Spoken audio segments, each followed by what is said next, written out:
Welcome back to Daytona. We're still under caution. Todd Bodine has taken his number 66 to the garage area during this caution flag.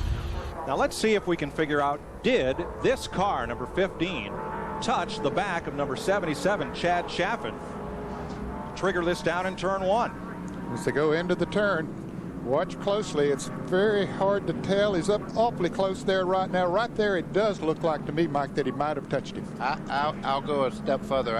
I saw the contact. He turned a little bit to the right and then turned back to get it back straight, and the back came out, so he did get touched. Now, buddy, if you get into the back of somebody like that on a track like Daytona, do you lift to get him squared away? Or if you do you get caught up from everybody else? Well, what you do, you try to give him enough time to recover, and you certainly wouldn't go back into him again, because if you do, you'll spin him out and probably cause a bigger wreck than they had. Let's show you again what Ron Hornaday saw. That's Chaffin on the outside, 77. Oh, that was, from that angle, it looked like nobody was there, but I think he'd already been hit before we saw him make that spin. Ralph? Mike, the crew is working on Ron Hornaday's car. He has crawled out. Ron, can you tell me what happened out there? I can tell you, but I don't really know what happened. All I know is the 77 turned sideways, and there ain't no way, unless he blew a motor or something, you can get turned sideways, and he just came across in front of me. But that's a shame. Ron Hunter built us a great motor here, and the Napa Chevrolet was running awesome. Jerry Kidd and the guys that the longer the thing ran, the faster the car got. A little bit of an air push off the corner, so it's a shame. I mean, I hate to start the season this way, but we'll have to come back and run hard. Dick Bergen? Elton Sawyer had the fastest Ford in the field, but this thing is so wrecked, two mechanics had to jump on the hood and beat it down so he could find his way to the garage. What did it look like to you out there? I know we went off in the one there and was behind the 51 car, I believe, at the time. We're on the outside, and 77 car, I don't know if somebody got into him and lost a tire or whatever, but he turned sideways, and we went high to try to miss him, but you know, he didn't have anywhere to go, and he came back up the racetrack, and it's really tore the front end of the Lysol car up pretty bad, but that's just the way it goes. We'll just try to get it fixed and get back out there for as many points as we can, and look forward to Rockingham. Todd Bodine is also here in the garage. They are changing a radiator. Debris went through it. Mike? Jason Jarrett in the pits for an extended stop. Couple more cars behind the wall, and there goes Adam Petty's. The Napa Auto Parts 300 on CBS continues after this message and a word from your local CBS station. Sunday on CBS, Charlie had the mind of a child until a miracle gave him a chance to be like everyone else. But how long will it last? Matthew Modine and Kelly Williams in Flowers for Algernon, a CBS Showcase presentation, Sunday on CBS. Shift into gear with in-depth NASCAR coverage, including driver profiles presented by Fritos. Just click on racing at cbs.sportsline.com or on AOL, it's keyword CBS Sportsline. And later today, CBS Sports brings you live third-round coverage of the Nissan Open from the Riviera Country Club in Pacific Palisades. Bob Tway and Greg Chalmers at 9 under share the lead. Let's go to Ralph Shaheen. One of the great things for Ron Hornaday is he's one of the drivers in Dale Earnhardt Incorporated. That means you get a lot of extra brain power. Look at Steve Neal here working the torch. Just behind him is Dave Charpentier from Steve Park's crew. He's over here. He's a former Winston Cup crew chief. And at the front of the car, Dale Earnhardt Jr.'s crew chief and car chief, Tony Eury Sr. and Tony Eury Jr. A lot of brain power working on this car right now. Bill Stevens?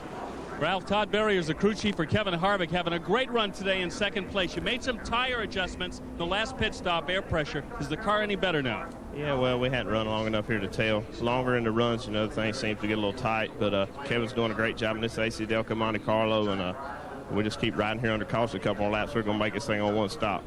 Have you talked to him about the strategy here? Will he just sit tight for a while or make a run, or what have you guys been talking about? No, we told him if he wanted to lead a lap, he could, but ideally we really don't want to lead a lot of them right here because it's kind of marginal on the gas thing, but I think we'll be fine. It'll be interesting to see how this plays out later. It's only Harvick's second career Busch Series start. He ran Rockingham last October, but was out of the race very early. The Bakersfield, California driver, 24 years old and with a great career opportunity here. Getting set for the restart, Buckshot Jones out front. Harvick, Dillon, and Scott Pruitt up to fifth. Blackman tell him to hold it, hold it, hold it, and here goes the green. You can see it, just the shadow of it, and here they accelerate. 2 rookies in the top 5 as we go back to green.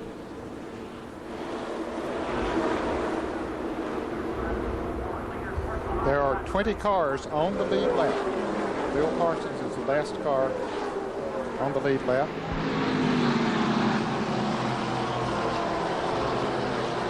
He made a late pit stop, perhaps trying to make it to the end on the fuel.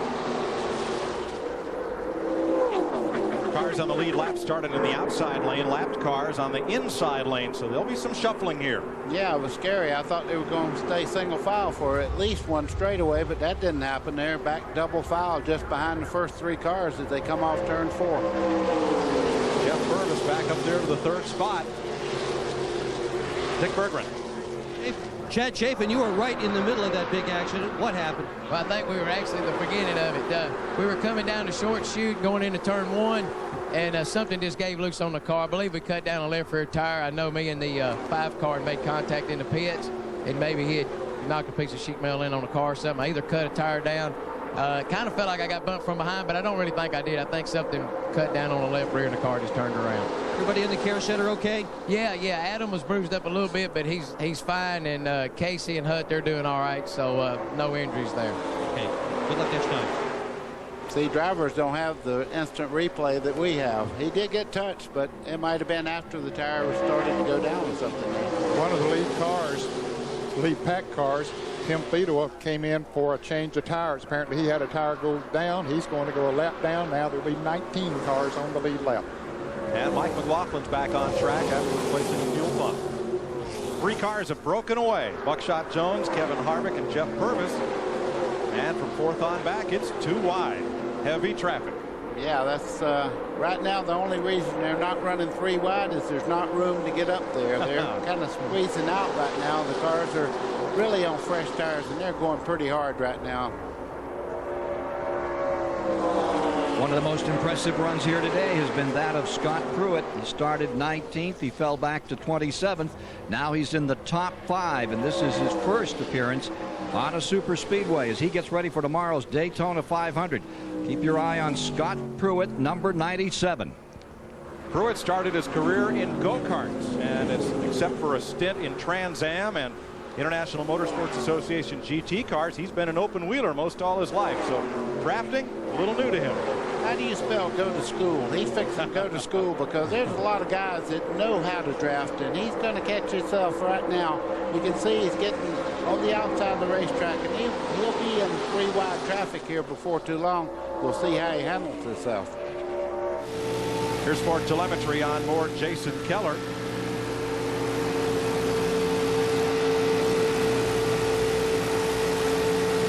And you can see the miles per hour about 189 as the RPMs fluctuate a little bit there around 6,400, and then he had to back off a little bit. Yeah, and you can see the car in front of him just kind of do that little twitch coming off turn 4. That's a very, I see a little bit of smoke off the right front corner of that blue car on the left there.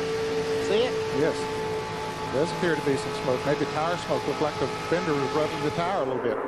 That's Dave Steele, 82 on the left corner of your screen. Now he's got David Green, the 94 champion of the series, up alongside.